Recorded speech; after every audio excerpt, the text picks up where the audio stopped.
The fourth set of the day will be played on Neo Planet S. Spawning in the top left-hand position, the red Zerg from STX Seoul. His name is hyvaa, currently with 1 win. His opponent, spawning as a blue Zerg on the left bottom position, trying to deny hyvaa's second kill. His name is Roro, playing for Samsung Khan. So we've been seeing some interesting results here so far today. I don't think many people expected Turn to defeat his opponent Innovation and then just falls to some easy cheese from hyvaa so easily. That's Turn, to be honest. I guess so. I guess it is. I was just impressed and I was hoping to see more solid play from him.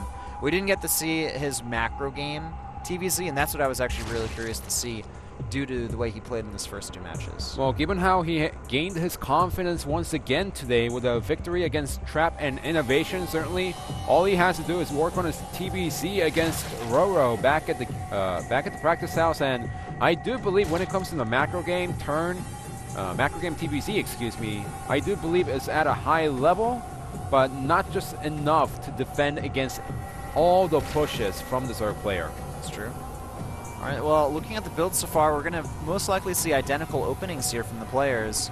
Actually, never mind. We have the pool first going down from Roro. His opponent, hyvaa, looking to take that expansion. Yeah, well, Roro, he exactly doesn't know what hyvaa is going to do, because hyvaa is that one player in Pro League, even back in round number 1. He threw in so many tempos here and there with the Baneling buff, so Roro just saying, I'm just going to play it slow, just play as safe as possible. If my opponent does go for the 15 hatch, then I know I'll be slightly behind, but I'm a better player than my opponent, so I could definitely come back and win the game. Yeah, certainly true there. Let's not forget Roro. He's the current GSL champion. Code S, WCS. Still in round of 8. Yeah, still in round of 8. Pretty rare for the winner of a previous season of GSL to still be that far into the tournament. Generally, there's like a curse players like to talk about. That's a key point. It's like he won, and then now he's going for his second win right back-to-back, and he is in round of 8 against stacked players. Well, the round of 8, everybody's good. Yeah. There's no bad players in the round of 8 anymore. Even Code S in general, it's so hard to get in nowadays. Code A, the qualifiers, there's so many good players, it's so cutthroat. It's ridiculous. And winning a league like that, you should have a lot of confidence in yourself. It's the hardest league in the world, hands down. Alright, so the Overlords do scout each other here. And we have the Queens on the way from both players as well. Hatchery about to complete at the natural for Roro. We have speed on the way for hyvaa as well. Getting that Zergling speed. Same with Roro. So I want to see what these players actually decide to go for, because we've been seeing a lot of Zergling Rombais, and we saw a lot of Zergling Banes.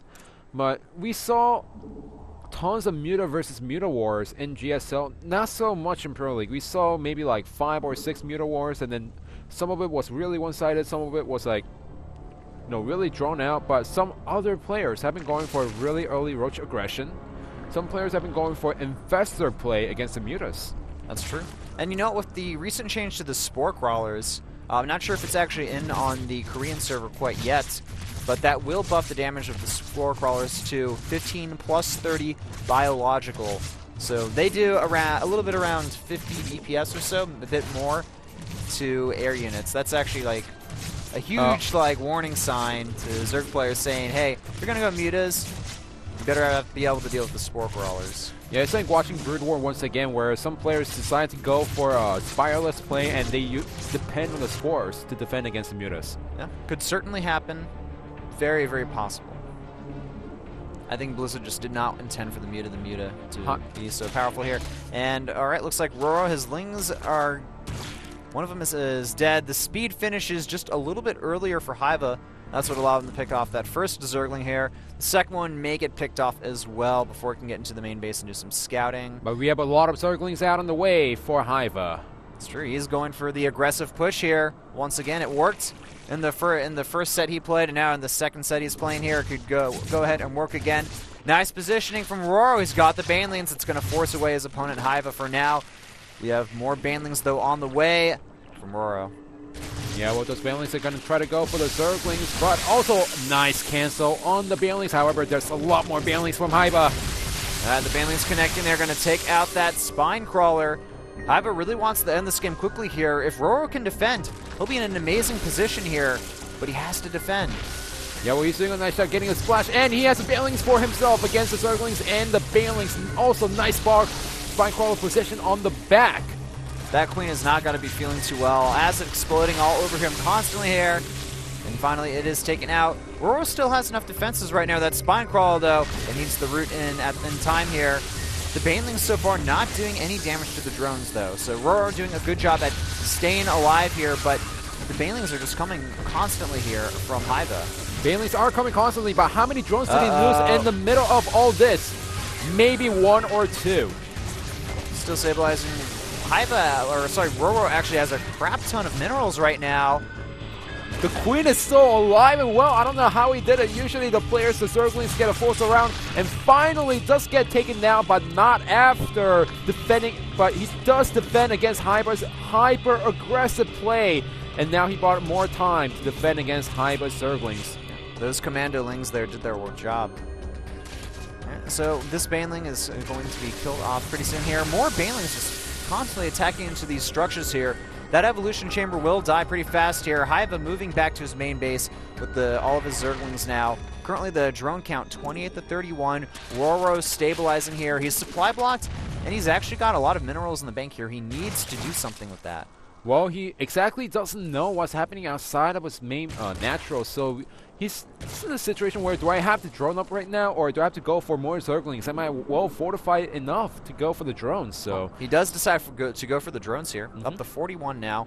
That's Hyvaa a lot of also Zerglings. droning up a little more right now. He's still got a lot of Zerglings here. Good Baneling connections can change this, though. If he gets a few good hits there on the Zerglings from Hyvaa, it's going to be in a great position. Now it seems like Roro, he's gonna try to see where the Zerglings are. He doesn't know exactly where the Zerglings are right now. Look at this Hyvaa. Wow. A lot of Banelings. If that gets defended once more, then, well, here we go. The Zergling sneaks inside the main base, doesn't see the lair, so he knows that there's gonna be another attack coming pretty soon from Hyvaa. Look at that. We have 3 Spine Crawlers on the way here from Roro, making 10 Banelings as well. This is going to be such a dangerous attack for Roro to try to defend here. He's making a lot of structures in preparation. As long as he can buy a little bit of time here, he should be able to hold. The last attempt by Hyvaa. He has to make this work here. He's killing a lot of structures, but the Banelings are mostly connecting with structures, and other Banelings here not doing any type of economic damage. The Zerglings now trying to run into the natural here. There's a good amount of Zerglings to defend from Roro, but still that's a solid amount of Zerglings in the main. There's a Baneling, though, that Roro has that he can use to defend against this attack here. Roro's doing a fantastic job at the natural, defending against every single Baneling trying to get inside the main base. Look at that, even the last one gets taken out. He has more Zerglings than his opponent, and the key point is behind us, his lair is already finished. He has more drones than his opponent. The Roach Warren is halfway done for Roro, while Hyvaa, he is only on Zerglings and Banelings. Now this is just looking very grim for Hyvaa at this point. He's not too far behind in the drone count, but he's very far behind in the tech count. That's what's hurting him a lot here. You know, Hyvaa's doing a nice job not suiciding into the Banelings of Roro, but the problem is Roro's just building a lot of static defense at the natural, and Hyvaa, he's trying to break it, but Roro is already well fortified. At the natural, Hyvaa cannot bust it. He cannot even touch the third base of Roro. We don't see any Muta tech going down just yet from either player here, so it looks like we're going to be going into more of a Roach macro game. These Zerglings, I don't know what they're going to try to accomplish against this spine wall here. But he did kill the Queen at the end. Notice that Roro, he's grabbing a third base as well behind this. No third from Hyvaa yet, though, and it's also in a particular location, so it may not be immediately discovered by Hyvaa as well. Now, Roro still needs to be careful because Hyvaa, he's using all of his Arva on Eunice Litton. Look at this. Another aggressive play from Hyvaa. He's going for the Nidus network. Yeah, this will be the second one we've seen so far today from Hyvaa specifically. He's building a lot of Roaches behind this, getting that +1 attack, burrow, and the Roach speed. Roro, though, also finishing up his Roach speed around this time. He's going to have that third base and continued Roach production. He is ahead. 104, the 86 supply, also going to be morphing all of these Zerglings into Banelings. He knows that the few Zerglings out on the field, he could defend against and no problem at his own natural with his Roaches and the Spine Crawlers. That's the reason why he's making so many Banelings right now. Hyvaa, he wants to go for the Nidus attack, but he can't do so. He knows there's an attack coming at the natural right now. Oh, and Hyvaa making a mistake here, losing all of these Lings here, and look at that, it is immediately scouted. Roro will be able to hold against this pressure effortlessly, killing off that Nidus Swarm before it can do anything. That's a lot of invested resources that don't do anything now. Banelings and Roaches coming, and that's a lot of Roaches from Roro here. Moving in, he's up 28 supply over his opponent. Going for the big attack here. The Banelings connecting, doing tons of splash damage here. That's going to turn the tide in the favor of Roro. GG is called.